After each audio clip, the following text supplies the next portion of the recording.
ఇక డీటెయిల్స్ చూస్తే తెలంగాణ సీఎం రేవంత్ రెడ్డి కీలక వ్యాఖ్యలు చేశారు. అసెంబ్లీ సమావేశాల అనంతరం చిట్చాట్లో పాల్గొన్న సీఎం రెండోసారి తానే ముఖ్యమంత్రి అవుతానని స్పష్టం చేశారు. మొదటిసారి బీఆర్ఎస్ పై వ్యతిరేకతతో ఓటేశారన్న రేవంత్ రెండోసారి తమపై ప్రేమతో ప్రజలు ఓటేస్తారని అన్నారు. సంక్షేమ పథకాల లబ్ధిదారులే తమ ఓటర్లని పేర్కొన్నారు. తనకు స్టేచర్ కాదు స్టేట్ ఫ్యూచర్ ముఖ్యమని తేల్చి చెప్పారు. ఇచ్చిన ప్రతి హామీని తప్పక నిలబెట్టుకుంటానని స్పష్టం చేశారు. రుణమాఫీ ద్వారా 1 కోటి మందికి లబ్ధి చేకూరిందని, 1 కోటి మంది మహిళలకు కూడా ఖచ్చితంగా లబ్ధి చేకూరుస్తానని అన్నారు సీఎం రేవంత్. వారంతా ఇప్పుడు మాట్లాడుకున్న ఎన్నికల్లో తమకే ఓటేస్తారని ధీమా వ్యక్తం చేశారు.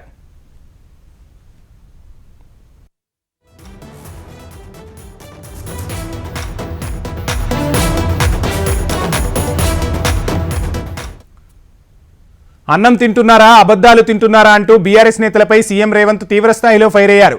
అసెంబ్లీలో గవర్నర్ ప్రసంగానికి ధన్యవాద తీర్మానం సందర్భంగా బీఆర్ఎస్ నేతల తీరును ఎండగట్టారు. కృష్ణా జలాలు ఆంధ్రప్రదేశ్కు తరలిపోయేలా అనుమతి ఇచ్చి రైతులకు మరణ శాసనం రాసింది బీఆర్ఎస్ సర్కార్ కాదా అని ప్రశ్నించిన రేవంత్ నీటి ప్రాజెక్టులపై కేసీఆర్ సభకు వస్తే లెక్కలు తీస్తామన్నారు.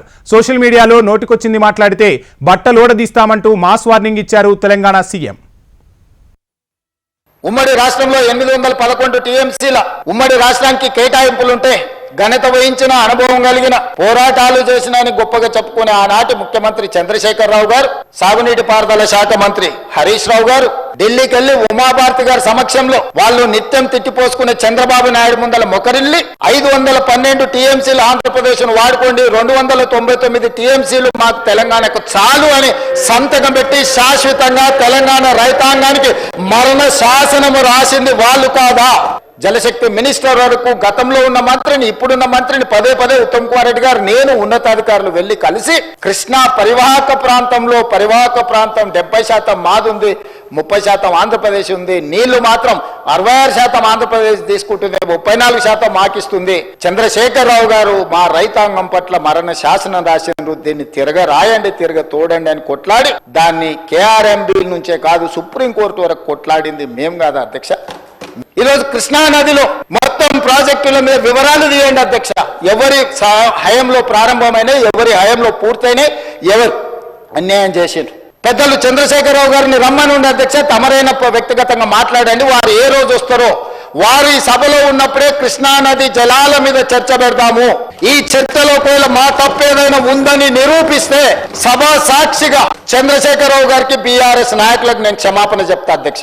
ఇది నా సవాల్ అధ్యక్ష. చంద్రశేఖరరావు గారికి సవినయంగా నేను చంద్రశేఖరరావు గారికి సవాలు విసురుతున్న కృష్ణా పరివాహక ప్రాంతంలో కృష్ణా నది జలాలలో ఈ రోజు తెలంగాణకు శాశ్వతంగా అన్యాయం జరిగింది చంద్రశేఖరరావు గారి హయంలో, లెక్కలతో సహా నిరూపించడానికి నేను మా మంత్రి ఉత్తమ్ కుమార్ రెడ్డి గారు సిద్ధంగా ఉన్నాం అధ్యక్ష.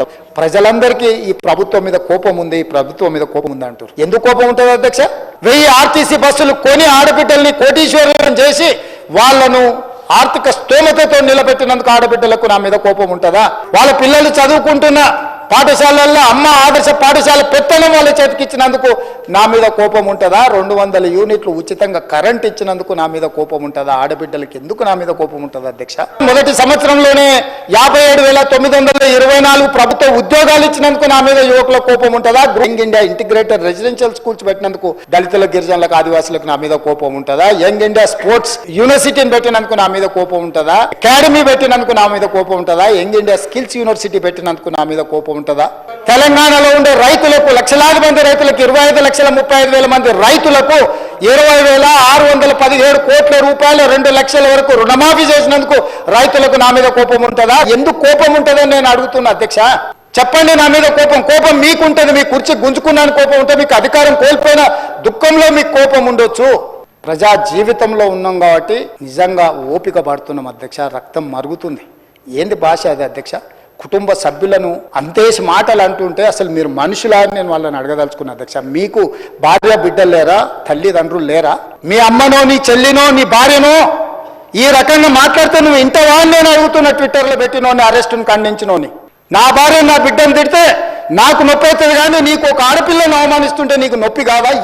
ఏ సంస్కృతిలో ఉన్నారని నేను అడుగుతున్నా అధ్యక్ష.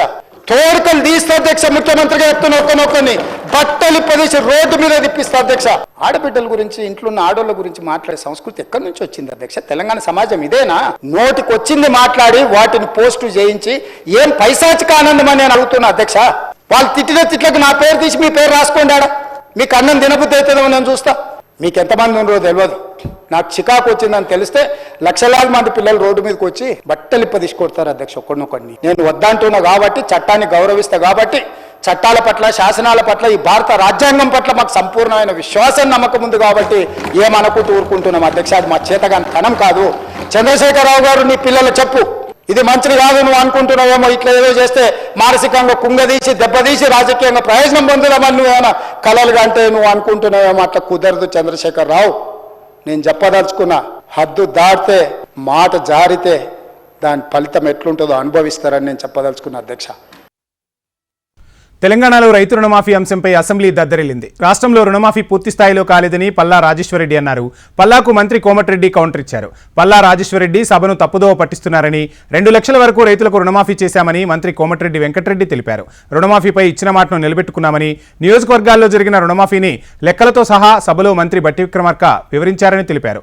ఆర్థిక మంత్రి బట్టి ఎంతమందికి రుణమాఫీ చేశారో చెప్పారని, కానీ ఎంతమంది దరఖాస్తులు చేసుకున్నారో చెప్పలేదని వేముల ప్రశాంత్ రెడ్డి అసెంబ్లీలో ప్రశ్నించారు.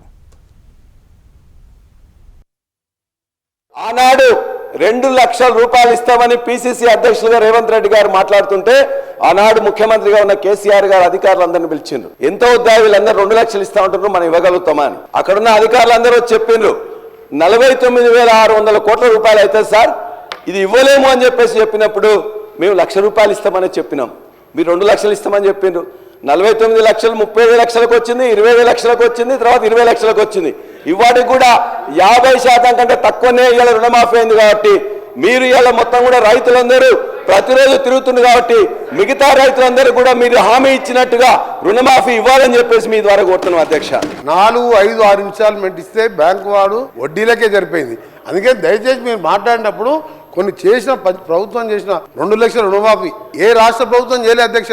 అలాంటి విషయాలు చెప్తూ ఇంకా ఏమున్నా మీ డిమాండ్ చెప్పాలి తప్ప 600 కోట్ల బకాయిలు ఉన్నాయని చెప్పి నువ్వు చూపించండి. 600 కోట్లు ఏ జిల్లాలో ఎంత ఉందో మా దగ్గర లెక్కలు ఉన్నాయి, మీ దగ్గర పంపిస్తాం చూడండి. ఎందుకు తప్పు మాట్లాడతారు, ఎందుకు ఓర్వలేకపోతున్నారు సార్? జనగాం నియోజకవర్గంలో వారి accounts number of loan accounts అధ్యక్ష 2018లో 19,306 ఉంటే వారు 5 సంవత్సరాల్లో 124 కోట్లు చేస్తే మేము 2 లక్షల రూపాయలు రుణమాఫీ చేస్తామని చెప్పినటువంటి మాట ప్రకారం 263.34 లక్షల రూపాయలు కేవలం వాళ్ళ ఒక్క నియోజకవర్గంలోనే 28,590 అకౌంట్లకి వేసిన అధ్యక్ష. ఇంకొకసారి మీరు ఈ స్కీమ్స్ ప్రకటించారు, మీరు డబ్బులు ఇవ్వట్లేదు చేయట్లేదు అంటే మాత్రం మళ్ళీ లేచి నా దగ్గర మొత్తం ప్రతి స్కీమ్ సంబంధించి సమగ్రమైన సమాచారం ఉంది. 2 విడతలుగా మేము రుణమాఫీ చేసిన అమౌంట్ కంటే మొన్న వాళ్ళు చేసిన రుణమాఫీ అమౌంట్ తక్కువ ఉన్నది అని చెప్పి నేను ఇక్కడ మాట్లాడుతూ ఉన్నాను. దాన్ని కూడా వివరాల ప్రకారం తీసుకొని నాకు చెప్పానండి సార్. వాళ్ళ రిప్లై సోషల్ మీడియాకు ఓ హద్దు ఉండాలని మంత్రి సీతక్క అన్నారు. మీడియాతో నిర్వహించిన చిట్చాట్లో సోషల్ మీడియా ద్వారా తాను చాలా ఇబ్బంది పడ్డానని అనుభవాలను పంచుకున్నారు. సోషల్ మీడియా చేసే అసత్య ప్రచారాలకు సిన్సియర్గా పనిచేసే మహిళ ధైర్యం తింటుందన్నారు. బీఆర్ఎస్ సోషల్ మీడియా ద్వారా లబ్ధి పొందాలని చూస్తుందన్నారు. రాజకీయాల్లో ప్రత్యర్థులను రాజకీయంగానే ఎదుర్కోవాలి, కానీ సోషల్ మీడియాలో తప్పుడు ప్రచారం చేయటమేంటని ప్రశ్నించారు. తనపై పెట్టిన సోషల్ మీడియా పోస్టులకు తాను మానసికంగా చాలా ధైర్యం కోల్పోయానని, వీటిని కట్టడి చేయడానికి ఓ చట్టం తీసుకురావాలన్నారు మంత్రి సీతక్క. కృష్ణా జలాలతో ఆంధ్రప్రదేశ్ సర్కార్ నిర్మించతలపెట్టిన రాయలసీమ ఎత్తిపోతల పథకానికి కేంద్ర పర్యావరణ అనుమతులు నిరాకరించడం తెలంగాణ రాష్ట్ర ప్రభుత్వ విజయమని మంత్రి ఉత్తమ్ కుమార్ రెడ్డి అన్నారు. అంతర్రాష్ట్ర నిబంధనలను ఉల్లంఘించి ఆర్ఎల్ఐసి నిర్మాణం ఏపీ ప్రభుత్వం చేపట్టిందంటూ కేంద్రం వద్ద తాను పలుమార్లు రాష్ట్రం తరపున వాదనలు వినిపించడంతో పాటు రాష్ట్ర నీటిపారుదల ముఖ్య కార్యదర్శి రాహుల్ బొజ్జా కేంద్రానికి లేఖ రాసిన విషయాన్ని మీడియాతో చిట్చాట్లో మంత్రి ఉత్తమ్ గుర్తు చేశారు. కేఆర్ఎంబీ, అపెక్స్ కౌన్సిల్ అనుమతులు లేకుండా ఈ ప్రాజెక్టు నిర్మించాలి అన్నదే ఆంధ్రప్రదేశ్ సర్కార్ లక్ష్యమని, అంతర్రాష్ట్ర జల నిబంధనలు మాత్రమే కాకుండా పర్యావరణ చట్టాలను కూడా కాదని వారు ఈ ప్రాజెక్టు మొదలుపెట్టారన్నారు. కీలక సమయంలో అధికారంలోకి వచ్చిన కాంగ్రెస్ సర్కార్ కృష్ణా జలాల్లో తెలంగాణ వాటాను కాపాడేందుకు పూనుకుందన్నారు ఉత్తమ్.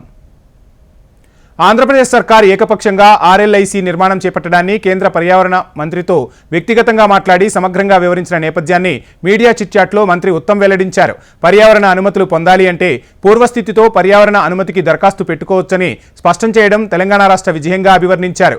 ఆర్ఎల్ఐసి నిర్మాణాన్ని తాము అడ్డుకోకుండా ఉండి ఉంటే తెలంగాణ రాష్ట్రంలోని కృష్ణానది పరివాహక ప్రాంతంలో సాగు తాగునీటికి దుర్భర పరిస్థితి ఏర్పడేదన్నారు. కృష్ణా జలాశయాలలో తెలంగాణ హక్కు కోల్పోకుండా చూడడంతో పాటు అనధికారికంగా నీటి భద్రతకు ముప్పు వాటిల్లకుండా విధానపరమైన పోరాటం చేస్తామని స్పష్టం చేశారు మంత్రి ఉత్తమ్.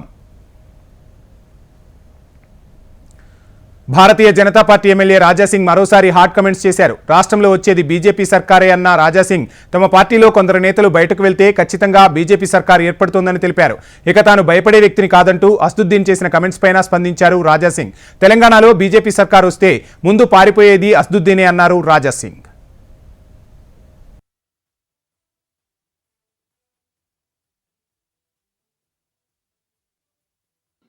రంజాన్ ఈ నెల అంటే చాలా పవిత్రమైన నెల అని అనుకుంటారు. అట్లాంటి పవిత్రమైన నెలలో ఇట్లాంటి విషము కక్కుతుండు ఈ అసద్దును వేసి అది కరెక్టేనా? ఒక్కసారి అసద్దును వేసి ఆలోచన చేస్తాం. మేము భయపడే వ్యక్తులు కాము. భయపడే వ్యక్తులు పాకిస్తాన్ ఉడికిపోయినారు, మేము కొట్లాడతాం ఆ విధంగా కామెంట్ చేస్తుంది. అసద్దును వేసి నువ్వు ఎంత భయపడతావు అది మాకు తెలుసు. తెలంగాణలో భారతీయ జనతా పార్టీ గవర్నమెంట్ వస్తే ఫస్ట్ ఉరికేది నువ్వే. ఈ దేశం ఇడిసి వెళ్ళిపోతావు, లేకపోతే నేను కూడా భారతీయ జనతా పార్టీ సభ్యుడు అయితా అని మా కాళ్ళపైన నువ్వు పడతావు. ఎందుకంటే నెక్స్ట్ వచ్చేది భారతీయ జనతా పార్టీ గవర్నమెంట్. తెలంగాణలో కొంతమంది ఫాల్తుగాలు పార్టీ నుంచి వెళ్ళిపోతే 100% గవర్నమెంట్ బీజేపీదే వస్తుంది. డీలిమిటేషన్పై డీఎంకే అనవసర రాద్ధాంతం చేస్తుందన్నారు కేంద్ర మంత్రి కిషన్ రెడ్డి. కేంద్ర ప్రభుత్వంపై యుద్ధం అంటే దేశంపై యుద్ధం చేస్తారా అంటూ ప్రశ్నించారు. దక్షిణాది రాష్ట్రాల ప్రజలను రెచ్చగొట్టాలని చూస్తున్నారని, దుష్ప్రచారాలు నమ్మేందుకు దక్షిణాది ప్రజలు సిద్ధంగా లేరని అన్నారు కిషన్ రెడ్డి. ఆయనకి ఏబీసీడీ తెలియదు, ఎట్లా తగ్గుతాయో తెలియదు. ఆయనకి ఏబీసీడీ తెలియకుండా తగ్గుతాయి అని చెప్పి ఆయన మాట్లాడుతున్నారు. కేంద్రం మీద యుద్ధం చేయాలంటే ఎవరి మీద యుద్ధం? కేంద్రం అంటే ఎవరు? మన దేశం, భారతదేశం మీద యుద్ధం చేస్తారండి. కాబట్టి దక్షిణ భారతదేశంలో మీరు గతంలో లాగా ప్రజలను రెచ్చగొడితే దక్షిణ భారత ప్రజలు మీ వెంట లేరు. ప్రజలు చాలా చైతన్యమైనటువంటి వాళ్ళు. రాజకీయంగా, సామాజికంగా, ఆర్థికంగా దక్షిణ భారతదేశ ప్రజలు చైతన్యమయ్యారు. మీరు చెప్పినట్టు అక్షరాస్యత బాగుంది. మీరు తప్పుడు ప్రచారం చేస్తే మీ వెంట జేజే కొట్టుకుంటూ రావడానికి దక్షిణ భారత ప్రజలు సిద్ధంగా లేరు. ఖచ్చితంగా నరేంద్ర మోడీ గారి నాయకత్వంలో అన్ని భాషలకు ప్రోత్సాహిస్తున్నాము. దక్షిణ భారతదేశంలో కూడా అన్ని రకాల అభివృద్ధి కార్యక్రమాలు చేపడతా ఉన్నాము. మీరు రాజకీయ దురుద్దేశంతో మీరు ఈ రకంగా ప్రజలను రెచ్చగొట్టేటువంటి ప్రయత్నం చేస్తే మీ పప్పులు ఉడకవని ఈ సందర్భంగా కాంగ్రెస్ పార్టీకి, డీఎంకే పార్టీకి హెచ్చరిస్తా ఉన్నారు. జిల్లాల పర్యటనలో భాగంగా రేపు సీఎం రేవంత్ రెడ్డి జనగామ జిల్లాలో పర్యటించనున్నారు. సీఎం పర్యటన ఏర్పాట్లను MLA Kadiyam Srihari, Warangal MP Kavya, Warangal CP Sunpreet Singh పర్యవేక్షించారు. స్టేషన్ గన్పూర్ నియోజకవర్గంలోని శివునిపల్లె గ్రామంలో పలు అభివృద్ధి పనులకు శంకుస్థాపన చేయనున్నారు సీఎం. మధ్యాహ్నం శివునిపల్లెకు చేరుకోనున్న రేవంత్ ఇందిరాశక్తి స్టాల్స్ సందర్శించనున్నారు. స్టేషన్ గన్పూర్ నియోజకవర్గ అభివృద్ధి కొరకు 800 కోట్లు ప్రభుత్వం విడుదల చేసిందని, రేపు సీఎం రేవంత్ రెడ్డి చేతుల మీదుగా అభివృద్ధి పనులకు ప్రారంభోత్సవం జరుగుతోందని ఎమ్మెల్యే కడియం శ్రీహరి తెలిపారు. సభను అడ్డుకుంటామని కొందరు మాట్లాడుతున్నారని, నియోజకవర్గ అభివృద్ధిని చూసిన తర్వాత మాట్లాడాలని శ్రీహరి తెలిపారు. నియోజకవర్గ అభివృద్ధి ధ్యేయంగా ప్రజలకిచ్చిన హామీలను నిలబెట్టుకోవాలనే ఆలోచనలో భాగంగా కాంగ్రెస్ పార్టీ పిలుపు మేరకు సీఎం రేవంత్ రెడ్డి గారి ఆహ్వానం మేరకు మా కార్యకర్తల, మెజారిటీ కార్యకర్తల అభిప్రాయం మేరకు నేను కాంగ్రెస్ పార్టీలో చేరడం జరిగింది. ప్రభుత్వ సహకారం లేకుండా నియోజకవర్గ అభివృద్ధి సాధ్యం కాదు అనే ఆలోచనతో ఇచ్చిన మాటను నిలబెట్టుకోవాలి అంటే ప్రభుత్వం యొక్క ప్రోత్సాహం ఉండాలి, సహకారం ఉండాలని ఆలోచించి నిర్ణయం తీసుకున్నాను. ఆ నిర్ణయం తీసుకుని కూడా దాదాపు 9 మాసాలు అవుతున్నది. ఈ 9 మాసాల కాలంలో దాదాపుగా 10 మాసాలు కూడా కావచ్చు దాటింది. ఈ కొద్ది కాలంలోనే గౌరవ ముఖ్యమంత్రి గారు స్టేషన్ గన్పూర్ నియోజకవర్గానికి మనం అడిగిందే తరువుగా అనేక అభివృద్ధి కార్యక్రమాలకు మంజూరు ఇచ్చారు. నాకు తెలిసి ఇంత పెద్ద మొత్తంలో వేరే నియోజకవర్గానికి నిధులు రాలేదు. దాదాపు 800 కోట్ల పైచిలుకు నిధులు వచ్చాయి. దానికి మీకు అంకెలతో సహా చెప్తాను. 200 కోట్ల రూపాయలు యంగ్ ఇండియా ఇంటిగ్రేటెడ్ స్కూల్ కు మంజూరు వచ్చింది. 148 కోట్ల రూపాయలు Devadula main canal RS Ghanpur నుంచి నవాబ్పేట పోయే మెయిన్ కెనాల్ లైనింగ్ వర్క్స్ మంజూరు వచ్చింది. 46 కోట్ల రూపాయలు అండర్పేట హాస్పిటల్, 26 కోట్ల రూపాయలు ఇంటిగ్రేటెడ్ ఆఫీస్ కాంప్లెక్స్ వచ్చింది. తర్వాత దాదాపుగా 50 కోట్ల రూపాయలు పంచాయతీరాజ్ రూట్స్, ఒక 250 కోట్ల రూపాయలు ఇందిరమ్మ ఇండ్లకు మంజూరైనవి వరకు. అదేవిధంగా ఇంటర్నల్ రోడ్స్ కు, డ్రైన్స్ కు దాదాపు ఒక 35 కోట్ల రూపాయలు వచ్చాయి. ఈ రకంగా కరీంనగర్ జిల్లాలో కేంద్ర హోంశాఖ సహాయ మంత్రి బండి సంజయ్ కుమార్ పర్యటించారు. గంగాధర మండలం గర్షకురి గ్రామంలో శ్రీ వెంకటేశ్వర స్వామి వారి బ్రహ్మోత్సవాల్లో పాల్గొన్నారు. అనంతరం గంగాధర మండలం ఉప్పర, మాల్యాల, బలవంతపూర్ గ్రామాల్లో మహాత్మాగాంధీ జాతీయ ఉపాధి హామీ పథకం నిధులతో నిర్మించిన సీసీ రోడ్డును ప్రారంభించారు. తెలంగాణ ప్రయోజనాలకు ప్రధాని మోడీ పెద్దపీట వేస్తున్నారన్నారు బండి సంజయ్. ఒక భాషను బలవంతంగా రుద్దడం లేదా ఒక భాషను వ్యతిరేకించడం సరికాదని జనసేన అధినేత పవన్ కళ్యాణ్ తెలిపారు. ఈ మేరకు ఆయన ఎక్స్ వేదికగా స్పందించారు. తాను ఎప్పుడూ హిందీని ఒక భాషగా వ్యతిరేకించలేదని, దాన్ని తప్పనిసరి చేయడాన్ని మాత్రమే వ్యతిరేకించారని క్లారిటీ ఇచ్చారు. న్యూ ఎడ్యుకేషన్ పాలసీలో ఏవైనా 2 భారతీయ భాషలు ఎంచుకునేందుకు వెసులుబాటు కల్పించారని, దాని అర్థం హిందీని మాత్రమే అమలు చేయాలని కాదని తెలిపారు. హిందీ వద్దనుకుంటే వారి మాతృభాషతో పాటు ఇతర భారతీయ భాషను ఎంచుకోవచ్చునని, దీనిపై దుష్ప్రచారాలు చేయడం తగదని సూచించారు. రాజకీయ అజెండా కోసం తప్పుగా అర్థం చేసుకోకూడదన్నారు. ఇక బహుభాషా విధానంపై పవన్ కళ్యాణ్ తన వైఖరిని మార్చుకున్నారని చెప్పడంపైనా స్పందించారు. అది పూర్తిగా అవగాహన రాహిత్యమే అవుతుందని పేర్కొన్నారు పవన్. ప్రతి భారతీయుడికి భాషా స్వేచ్ఛ, విద్యను ఎంపిక చేసుకునే స్వేచ్ఛ ఉండాలన్న విషయంలో జనసేన పార్టీ కట్టుబడి ఉందని స్పష్టం చేశారు జనసేన అధినేత పవన్ కళ్యాణ్. తెలుగుదేశం పార్టీకి ఊడిగం చేసేందుకే జనసేన పార్టీ ఆవిర్భవించిందంటూ హాట్ కమెంట్స్ చేశారు మాజీ మంత్రి అంబటి రాంబాబు. కాపులకు దగ్గరయ్యేందుకు తెలుగుదేశం పార్టీ జనసేనను పావుగా వాడుకుందని, అందుకే బి టీంగా జనసేన ఆవిర్భవించిందని ఆరోపించారు. పిఠాపురం సభలో పవన్ ఏం మాట్లాడారో ఆయనకు కూడా అర్థం కాలేదని సెటైర్లు వేశారు అంబటి. పవన్ ప్రజల కోసం కాదు, కుటుంబం కోసం పోరాడే వ్యక్తి అని విమర్శించారు అంబటి రాంబాబు. అసలు ఆయన ఏం చెప్పాలనుకున్నాడు, ఏమి చెప్పాడు, నాకు అర్థం కాకపోతే అర్థం కాకపోయింది, రాజకీయ విశ్లేషకులకు అర్థం కాకపోతే అర్థం కాకపోయింది, జన సైనికులకు అర్థం కాకపోతే అర్థం కాకపోయింది, కనీసం ఆయనకైనా అర్థమైందా అనేది నాకు అర్థం కాదు. మొదటి మాత్రం ఒక పావు గంట సేపు ఒక కృత్రిమంగా ఊగిపోతూ చాలా శ్లోకాలు చదువుతూ చాలా వీరత్వాన్ని ప్రదర్శిస్తూ ఊగిపోయారు. తర్వాత నార్మాలిటీకి వచ్చి మాట్లాడారు. ఒక మాట మాత్రం అన్నాడబ్బా, వాస్తవంగా ఒప్పుకోవాలి, నిలబడ్డాం, 4 దశాబ్దాల టీడీపీని నిలబెట్టాం. ఆయన నిలబడ్డాడు. 4 దశాబ్దాల పాటు ఉన్నటువంటి టీడీపీ పడిపోతుంటే దాన్ని నిలబెట్టాడు. ఇవాళ గారుగా మేము దేవుడి నుంచి చెబుతున్నాం, అసలు టీడీపీ పార్టీని నిలబెట్టడం కోసమే పుట్టినటువంటి రాజకీయ పార్టీ మీది. టీడీపీని కాపాడుకోవడం కోసం ఏర్పాటు చేయబడినటువంటి పార్టీ. డైరెక్ట్ గా చంద్రబాబు నాయుడు గారి కాపుల్ని చేతుల్లోకి తీసుకోలేరు. ఈ రాష్ట్రంలో ఉన్నటువంటి కులాల చరిత్ర లాంటిది. చంద్రబాబు నాయుడు గారు తెలుగుదేశం పార్టీ కాపు సామాజిక వర్గం మీద అనేకమైనటువంటి దుశ్చర్యలు చేసినటువంటి సమాజం ఆంధ్ర రాష్ట్రంలో ఉంది. అందులో డైరెక్ట్ గా ఆయనతో మాట్లాడలేరు కాబట్టి కాపులతో పవన్ కళ్యాణ్ గారిని అక్కడ పెట్టి ఆయన నుండి అట్రాక్ట్ చేసి తద్వారా తన వైపు మరలించుకోవాలనేటువంటి ఒక ప్రయత్నంలో భాగంగానే జనసేన పార్టీ ఆవిర్భవించింది అనేది ఇవాళ మేము కొత్తగా చెప్పటంలా. గుంటూరు జిల్లా వల్లివారి తోటలోని కార్మిక శాఖ వెల్ఫేర్ సెంటర్ స్థలాన్ని మంత్రి పెమ్మసాని చంద్రశేఖర్ పరిశీలించారు. కార్మికుల కోసం గతంలో ప్రభుత్వం 11 ఎకరాల స్థలాన్ని ఇచ్చిందని మంత్రి చెప్పారు. వైసీపీ అధికారంలో ఉండగా ఆ స్థలాన్ని అమ్మిందని తెలిపారు. ప్రస్తుతం ఆ భూమిని స్థానికుల వాకింగ్ ట్రాక్, ఆసుపత్రి నిర్మాణాల కోసం కేటాయించారని తెలియజేశారు. 11 ఎకర్స్ ఇచ్చారు. ఇస్తే అందులో ఒక 5 ఎకరాలు గవర్నమెంట్ హాస్పిటల్ వాళ్ళకి వీళ్ళు డొనేట్ చేశారు. ఇంకొక 6 ఎకరాలు ఉంది. ఈ చుట్టుపక్కల చాలా మంది వీరేం కోరుకుంటున్నారంటే 6 ఎకరాల్లో మంచి వాకింగ్ ట్రాక్, పార్కు చేయండి, మాకు దగ్గరలో ఏమి లేవని వాళ్ళు కోరుకుంటా ఉన్నారు. ఇది ఎప్పటి నుంచో ఉన్నటువంటి కళ వాళ్ళకి, అంటే 10-15 సంవత్సరాల నుంచి. అయితే గత 5 సంవత్సరాల్లో జగన్మోహన్ రెడ్డి గారు ఆఖరికి దీన్ని కూడా అమ్మేసి ఆ డబ్బుల్ని డైవర్ట్ చేసి వేరే వాటికి ఏదో చేయాలని చూశారు. అది ఇప్పుడు కోర్టులో ఉంది. అది స్టే అయ్యి ఈ ఇష్యూలో ఏంటంటే లేబర్ డిపార్ట్మెంట్ డెవలప్ చేయడానికి వాళ్ళ దగ్గర ఫండ్స్ అవి సరిగా ఉండవు. ఇప్పుడు మేము ఎమ్మెల్యే గారు, కార్పొరేటర్ గారు, మున్సిపల్ కమిషనర్ గారు మేమందరం అనుకున్నది ఏంటంటే దీన్ని లేబర్ డిపార్ట్మెంట్ నుంచి మున్సిపల్ కమిషనర్ గారికి హ్యాండ్ ఓవర్ చేస్తే వాళ్ళ గైడ్ లైన్స్ ప్రకారం వాళ్ళ ఫండ్ అవసరమైతే సిఎస్ఆర్ వేరే వాళ్ళ పేర్లు పెట్టుకునే విధంగా చేసి కోఆర్డినేట్ చేసి ఈ చుట్టుపక్కల మంచి వాకింగ్ ట్రాక్, ఒక పార్క్ తయారు చేస్తాం. డెఫినెట్గా ఇది మేము మాట ఇస్తున్నాం. జనరల్గా మాట ఇచ్చామంటే మేము చేసి పెడతాం. Public private people participation P4 పేరుతో నిర్వహిస్తున్న సర్వే కేవలం పేదవారి అవసరాలను గుర్తించడానికేనని మంత్రి కొండపల్లి శ్రీనివాస్ తెలిపారు. సంక్షేమం ఆగిపోతుందేమో అన్న అపోహలు వద్దన్నారు. P4 సర్వే ద్వారా జిల్లాలో 20% పేదవారికి ఎలాంటి అవసరాలు ఉన్నాయో గుర్తించి వారికి చేయూతనివ్వడం జరుగుతోందని మంత్రి శ్రీనివాస్ స్పష్టం చేశారు.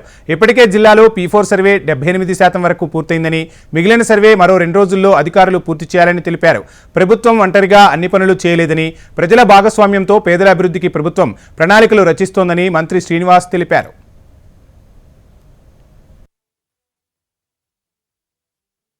కొత్త ఆలోచన, ఎందుకంటే రాష్ట్రాన్ని ప్రగతి బాట పట్టించడానికి రాష్ట్రంలో అడ్మినిస్ట్రేషన్ పెనుమార్పు తీసుకురావడానికి వెళ్ళి ఈరోజు సెంట్రల్ గవర్నమెంట్ స్కీమ్స్ చాలా ఉన్నాయి. ఇప్పుడు స్టేట్ అడాప్ట్ చేసే కన్నా డిస్ట్రిక్ట్ లెవెల్ మేనేజ్మెంట్ కలెక్టర్ గారు ఎలాగైతే అడాప్ట్ చేస్తారో దాని మీద ఇంకా ఫోకస్ చేస్తూ మనకున్న 10 సూత్రాలని ఇంకా బాగా ఇంప్లిమెంట్ చేయడానికి ఒక రోడ్ ప్లాన్, అంటే ఇప్పుడు విజన్ డాక్యుమెంట్ అనేది రాష్ట్రానికి తీసుకొచ్చాము.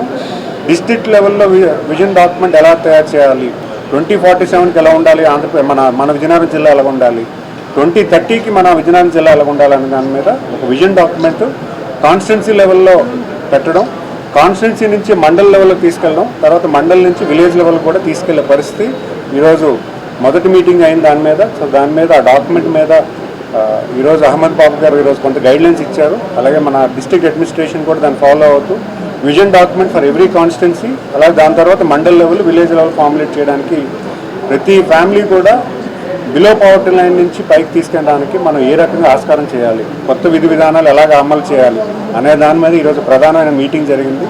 సో భవిష్యత్తులో ఇలాంటి మీటింగ్ల వల్ల చాలా ఇంపాక్ట్ కింద అడ్మినిస్ట్రేషన్లో ఉంటుందని భావిస్తున్నాను. ప్రకాశం జిల్లా కొండపిలో స్వచ్ఛాంధ్ర స్వర్ణాంధ్ర కార్యక్రమం నిర్వహించారు. ఈ కార్యక్రమంలో మంత్రి డోలా శ్రీ బాలవీరాంజనేయ స్వామి పాల్గొన్నారు. రాష్ట్రాభివృద్ధి సంక్షేమానికి కూటమి పునరంకితమైందని తెలిపారు. నాడు కూటమి పాలనలో అభివృద్ధి వైపు దూసుకెళ్తున్నామన్నారు. మన ఇళ్లు మన వీధి మన గ్రామం అన్నట్టు పరిసరాలు శుభ్రపరుచుకోవాలని మంత్రి తెలిపారు. నెలలో ప్రతి 3వ శనివారం అన్ని ప్రభుత్వ కార్యాలయాల్లో ఉద్యోగులు స్వచ్ఛందంగా పరిసరాలు శుభ్రపరుచుకోవాలని సూచించారు. స్వచ్ఛాంధ్ర స్వర్ణాంధ్ర కార్యక్రమంలో ప్రజలంతా భాగస్వామ్యం అవ్వాలని తెలిపారు. గత ప్రభుత్వం 1,80,000 ఇచ్చింది. ఈ రోజు మనసున్న ప్రభుత్వం, మనసున్న ముఖ్యమంత్రి చంద్రబాబు నాయుడు గారు ఎన్డీఏ ప్రభుత్వం ఈ రోజున ఎస్సీలకు 50,000 అదనంగాను, ఎస్టీలకు 75,000, బీసీలకు కూడా 50,000 అదనంగా ఇచ్చి ప్రోత్సహిస్తున్నాం. ఇంతేకాదు గత 5 సంవత్సరాల్లో ఇల్లు ఇస్తే ఇల్లు కట్టుకోకుండా ఆగిపోయినటువంటి వాళ్ళకి మీరు ఏ పార్టీలో మీకున్నా మేము ఆ డబ్బులు ఇవ్వడానికి మా ప్రభుత్వం ముందుకు వచ్చింది. మీలాగా తెలుగుదేశం వాళ్ళు కట్టుకున్నారని చెప్పేసి ఇళ్ళకి పిల్లలు ఆపేటువంటి దుర్మార్గం పనులు మేము చేయలేదని కూడా మీకు ఈ సందర్భంగా తెలియజేస్తున్నాం. ఈ కార్యక్రమంలో ఆ విషప్రాంతంలో ఇవన్నీ కూడా చెప్పాల్సి వస్తున్నా కూడా తెలియజేసుకుంటూ ప్రజలు కూడా గమనించుకోవాలని తెలియజేస్తూ ఈ రోజున మరొక్కసారి ప్లాస్టిక్ ను నిషేధిద్దాం, మన ప్రాణాలు కాపాడుకుందాం, భావి తరాలకు అవి శాపంగా మారకూడదు. పూర్తి స్థాయిలో మన ఇల్లు, మన వీధి, మన వార్డు, మన కాలనీ, దాంతోపాటు మన గ్రామం, మన పంచాయతీ పూర్తిగా స్వచ్ఛంగా మనకి రావాలని చెప్పేసి clean Kondepi, clean Andhra Pradesh, clean Bharat.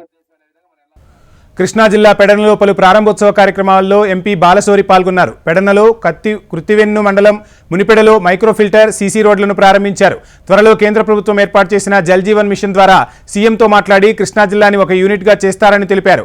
ఈ కార్యక్రమంలో కూటమి నాయకులు తదితరులు పాల్గొన్నారు.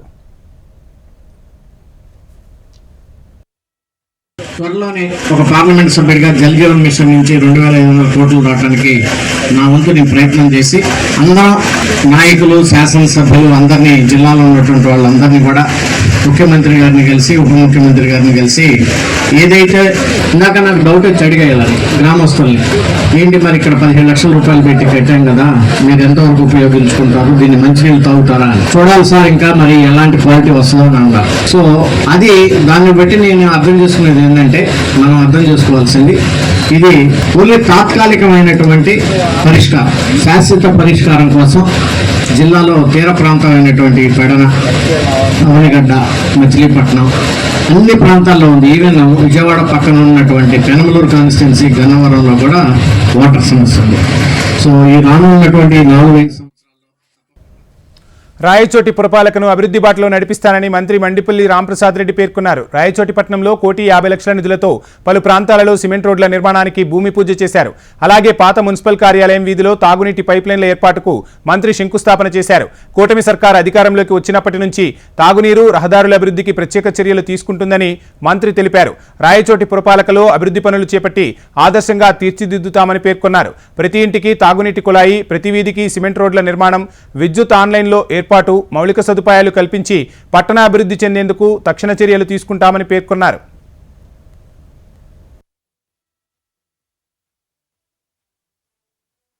ఈరోజు రాయచోటి పట్టణంలో సుమారు ₹1 ఖర్చు పెట్టి డ్రైనేజ్, సీసీ రోడ్లు ఏర్పాటు చేయడానికి శంకుస్థాపన చేయడం జరిగింది. ముఖ్యంగా కూటమి ప్రభుత్వం ఏర్పాటైన తర్వాత ఒక్కొక్కటిగా పట్టణాల్లో అయితేనేం, గ్రామాల్లో అయితేనేం తాగునీరు, డ్రైనేజ్, అలాగే సీసీ రోడ్ల నిర్మాణానికి ప్రభుత్వం ద్వారా నిధులు అందుతా ఉన్నాయి. ముఖ్యంగా చంద్రబాబు నాయుడు గారి ఉద్దేశం రేపు వచ్చే 4 సంవత్సరాల్లో అన్ని మున్సిపాలిటీల్లో డ్రైనేజ్ వ్యవస్థ పునర్నిర్మాణం చేసి సీసీ రోడ్లు తర్వాత ముఖ్యంగా నీటి సౌకర్యం లాస్ట్ ఎండ్ వరకు కూడా ఇచ్చేదానికి కూడా ప్రణాళికాబద్ధంగా చర్యలు తీసుకుంటున్నాం. ముఖ్యంగా రాయచోటి పట్టణంలో వెలిగిళ్ళు నీళ్లు ఏదైతే గత 10 సంవత్సరాల నుంచి అందుతా ఉన్నాయో అవి కూడా ఎక్కడెక్కడికి అందడం లేదు, ఆ ప్రాంతాలకు కూడా ఇచ్చేదానికి కూడా అధికారులతో చర్చించడం జరిగింది.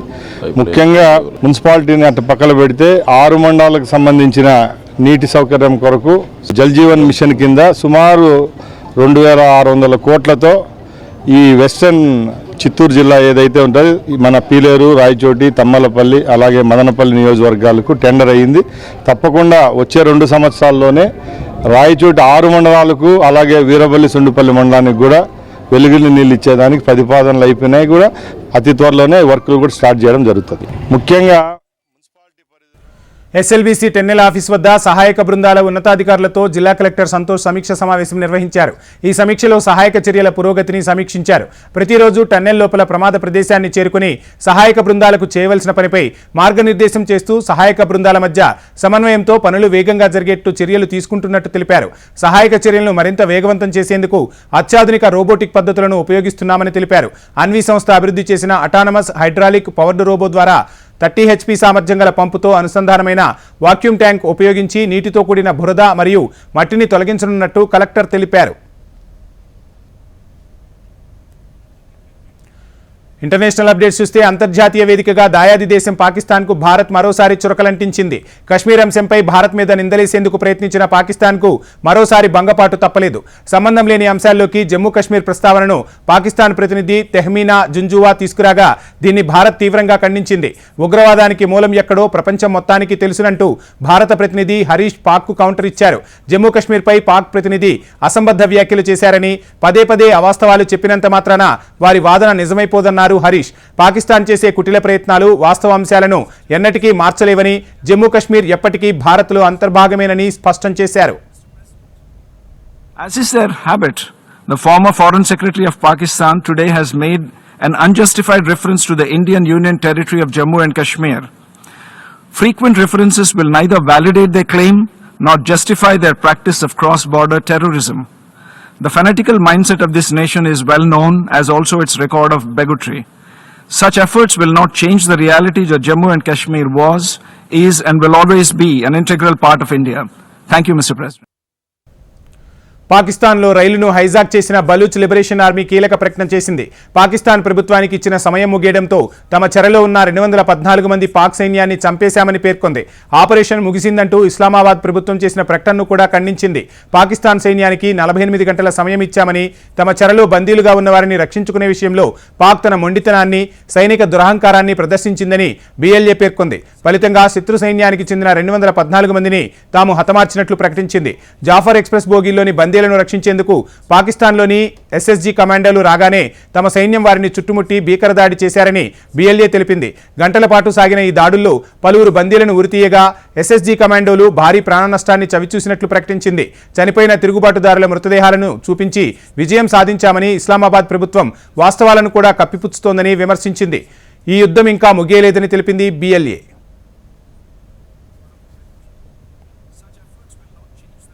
ఇవి ఇప్పటివరకు ఉన్న ప్రైమ్ టైం అప్డేట్స్. చూస్తూనే ఉండండి HM TV. వార్త ఆగదు, నిజం దాగదు.